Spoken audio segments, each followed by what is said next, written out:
Hello everyone and welcome to another episode here of the Quantum Hidden Champions on the Polaris School of Quantum YouTube channel. Today we are going to look at another one of those companies that you might not initially consider to be part of the quantum technology space, and also again a company which goes into the direction of optical quantum computing, which I'm not an expert in, so join me as we learn about this stuff together. And with that, let's hop right into the website of Edmund Optics, which we are going to look at today. So here we are on their website, and if we look at it, it looks very much like an optics house, and we don't see much regarding quantum technology. So here it says they are a worldwide supplier for stuff in the optics space. So they sell optics components, laser optics, optomechanics, microscopy, laser, imaging lenses, cameras, lights and illumination, test targets, testing and detection, and lab and production, and there's even more. This ring light, by the way, reminds me of the fact that I'm still not a true influencer because I don't have a ring light here in my setup. Now, with jokes aside, let's look what else the website says here. It says over 34,000 different products, over 2,900 new products. We see here now part of SonX, which I guess SonX is now part of Edmund, so I guess they made an acquisition here. Then you can also shop by brand, so they sell various different brands. They are optics distribution house. Then it says spacing out, optimizing machine vision with spacers. So they're also in the machine vision space, which is like AI for cameras, right? There's a lot of stuff happening there right now. Their featured products down here, it says, for example, C-series fixed focal length lenses. So this is really for people that understand things about optics, experts that are shopping for very specific types of components. Then there's the knowledge center down here, thousands of free content resources, all easy to navigate and sorted by topic and media type. So you see optical filters, minimizing thermal lensing in ultra-fast systems, and so on and so forth. And then down here, there's sales and advice line. You can sign up for the shop, and then you see the usual links down here, the social media links, and then some logos down there, like secure trust and whatever. And you can also see here that they are based in the UK as a company, limited. Okay, with that, what does it have to do with quantum, right? There's a shop, so that doesn't say anything about quantum, but actually don't underestimate it. So there's always something. If you look here into the training, I don't know, let's quickly check if there's something about quantum here already. Yeah, there we see something. So quantum cascade lasers, medical imaging with filters and quantum dots. So quantum dots is something that we've also heard in this series before. And there is more. So you see here a lot of quantum mechanics principles that are of course important when it comes to light. But what I quickly wanted to hop into today, and that's also why I want to highlight them, is this part here. So they sell now also optics for quantum computing, so specifically targeted towards quantum computing. And it says, Edmund Optics offers a range of products tailored to quantum applications, including atom cooling, magneto-optical trapping, optical tweezers, and Bose-Einstein condensates. Our product line features lasers, vibration control equipment, light analysis meters, and stainless steel optic mounts and stages. We also provide cube beam splitters, wave plates, optical isolators, mirrors, and lenses, all tailored for atomic transitions. Additionally, we offer imaging solutions, including those for Toyo and SIL optics for observing with vacuum cells and chambers.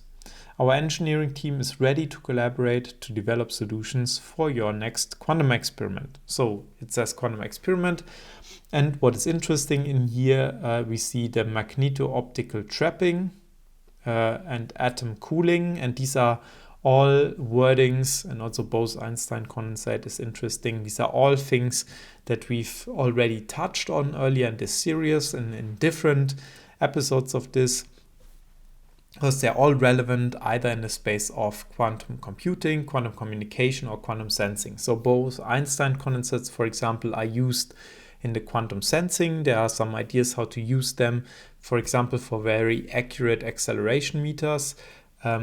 There is, of course, the idea of quantum communication. So there you have to have some types of beam splitters in there. You have to have polarization filters and so on.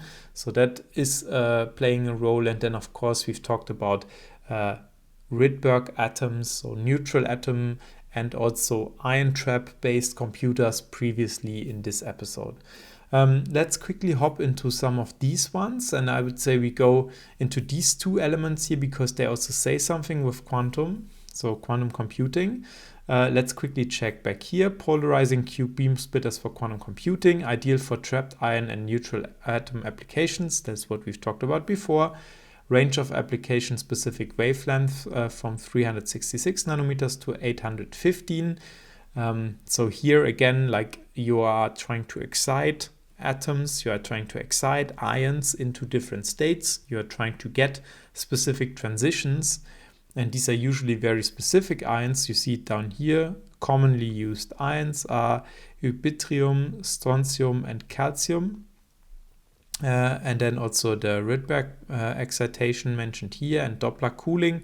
So these are all, let's say, very typical transitions, and you have to have components that are explicitly made for this. So again, this nanometer wavelength is basically telling you something about the more or less color of the light, right? If we are in the optical range, we talk about color. Of course, there's also ultraviolet and infrared, which is outside the optical range, still light electromagnetic radiation. And then, of course, you need also specific optics for that. We've touched on these topics in previous videos as well. So these optics components here, they are actually especially made for the specific range, which is typical in these quantum computing applications in neutral atoms and trapped ions. And then it also says surface quality of 20 to 10 to reduce loss with low light signals. Because usually, for example, when you think about quantum communication, then you want to work with really low light, so even down to like single photon type of excitation. So you have to have something that can very efficiently perform your optical operation without generating much loss, because loss in a case of a single photon means you absorb the whole signal. Okay, let's quickly go into the text here. So polarizing cube beam splitters for quantum computing are ideal for use in trapped ions, linear optical, and neutral atom quantum computing, and quantum cryptography and communication applications. These beam splitters are available in a range of commonly used application-specific wavelengths across the UV to near-infrared spectrum, covering the main wavelength of commonly used ions, which I mentioned before, energy levels to provide Rydberg excitations, Doppler cooling, and other operations such as Raman effects, trapping of ions, and others. They offer more than 99.5% reflection of S-polarized light and more than 96% transmission of P-polarized light. Featuring a compact 12.7 millimeter cube construction, these beam splitters can be easily integrated into benchtop applications or OEM devices and help to save space in the system. Polarizing cube beam splitters for quantum computing feature a fused silica substrate offering low temperature sensitivity and an AR coated so I guess anti-reflection coated for maximum transmission at the design wavelength to ensure optimal performance with low light signals. These beam splitters feature precision right angle prisms to ensure lambda divided by 6 surface flatness, and a surface quality of 20 to 10. Half waveplates for quantum computing are also available, and custom wavelengths are available for both. And then this lambda divided by 6, lambda is usually the wavelength. So if we say, for example, 600 nanometers wavelength, then lambda divided by 6 is 100. And then, of course, there are some specifications down here. You can see the products that are available, and you can shop them right away from Edmund. Then quickly also checking these half wave plates for quantum computing, also ideal for trapped ion and neutral atom applications, range of application-specific wavelength from UV to near infrared, and then there's 12.7 and 25.4 diameters for easy integration. I guess these are standard sizes in optics. Half-wave plates for quantum computing are ideal for the manipulation of polarization states in trapped ion, linear, optical, and neutral atom quantum computing, as well as quantum cryptography and communications applications. These waveplates are available in a range of commonly used application-specific wavelengths across the UV to near infrared spectrum, covering the main wavelength of commonly used ions like yttrium, strontium, and calcium, and offer a retardance of lambda divided by 2 and the retardance accuracy of lambda divided by 200.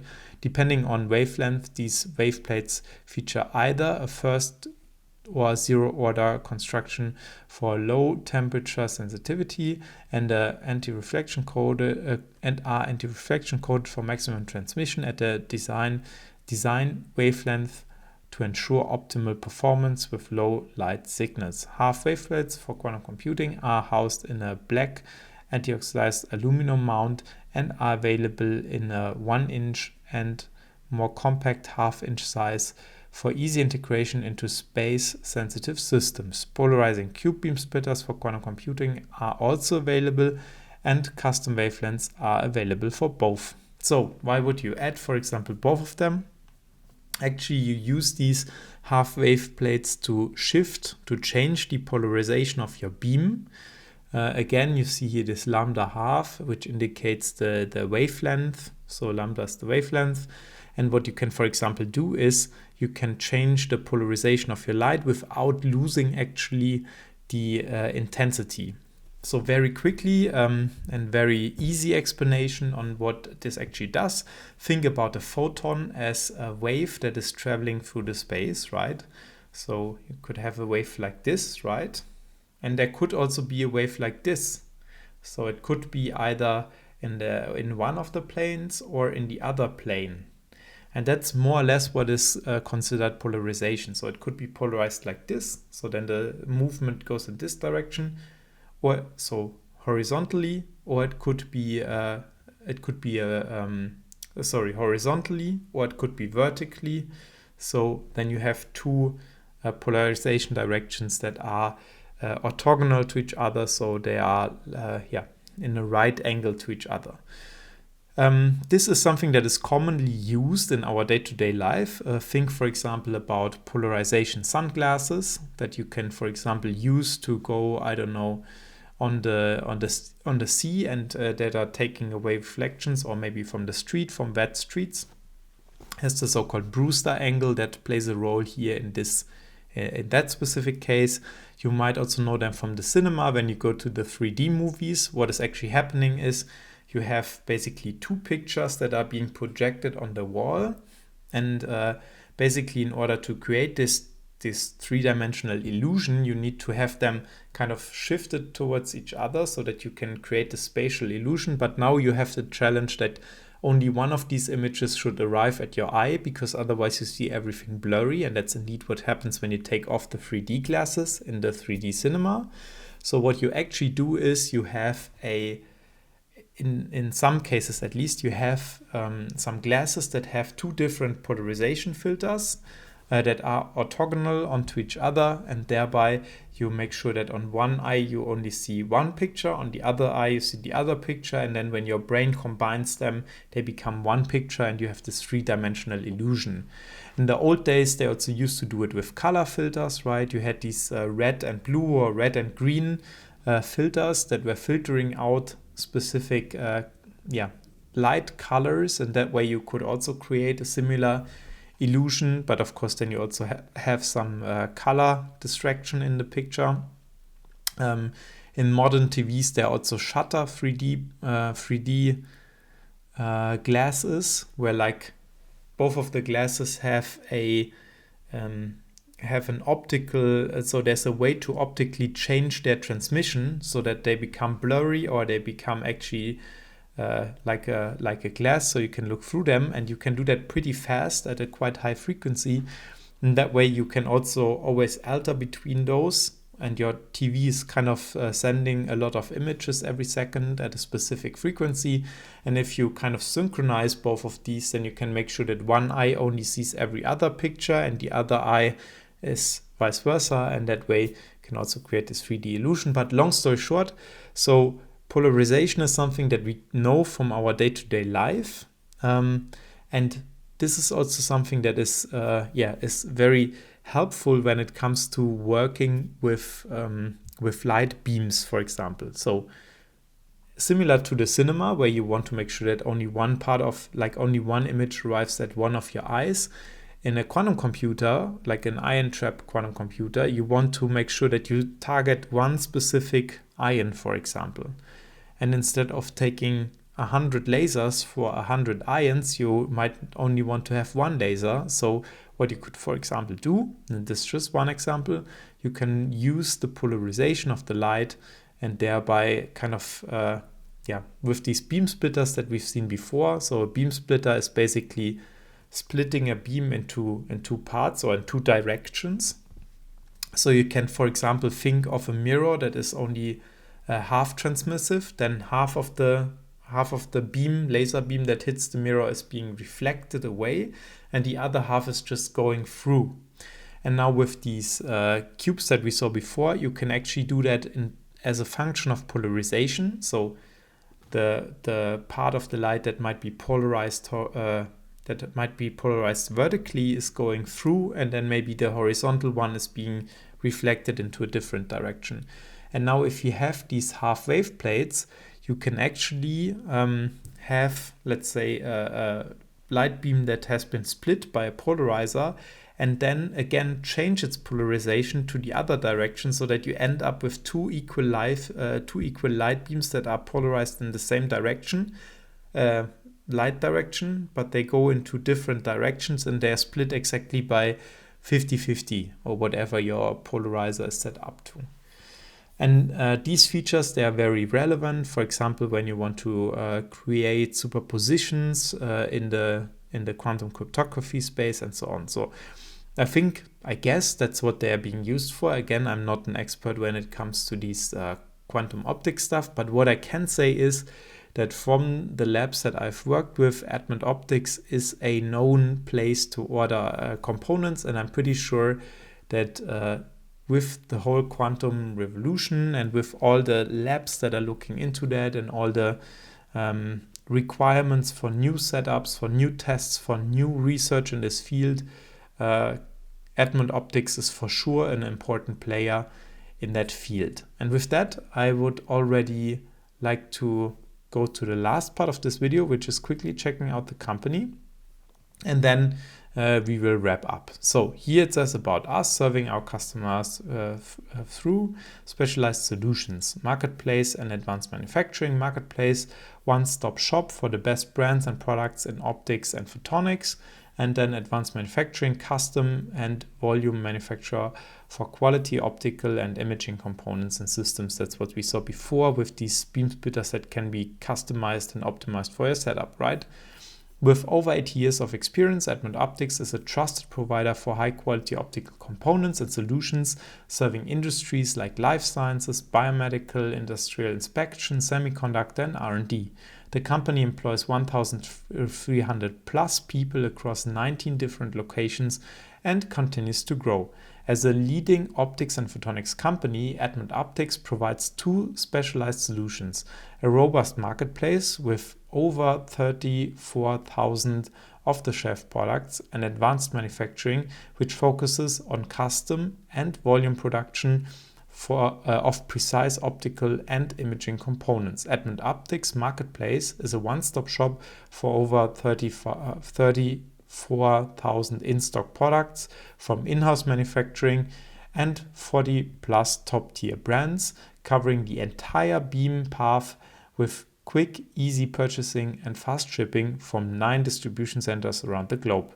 For tailored solutions, Advanced Manufacturing offers custom design, first article production, and scalable manufacturing, supported by 4 global design centers and 9 specialized factories producing over 2 million components and 175,000 plus assemblies annually. And here you see all the locations around the globe. So there's like coverage here in the US, within Europe, and then also in the Asia Pacific region. Our customers create life savings and world-changing innovations through real-world case studies now. And then it says we offer many ways to engage, grow, and learn. And then there's the knowledge base, virtual events over here, and career opportunities as well. We offer discounts programs and have comprehensive compliance policies to meet all our your needs and requirements. And then there's more information here, and then there are also press releases. I'm recording this beginning of November, and you see there's one which has just recently been published over here. So this is like an actively driven release process here. They are also members of various different consortia, which are listed down here, like for example Swiss Photonics, and many others that you can see here. And of course there's of course the banner to reach out to them and to contact them. And with this, I'm closing today's today's session on Edmund Optics. I hope you liked it. If you find these kind of players from the quantum universe interesting, if you want to learn more about, let's say, the companies that work on the hardware fundament of building all of these setups that we are seeing in the quantum computing companies, let me know down in the comments below. I'm happy to share more of these players also in the video series. And if you do so, please also make sure to subscribe so you don't miss out on me producing those videos for you. And with that, I'm closing today's video. As always, make sure to stay hydrated and see you in the next one. Bye bye.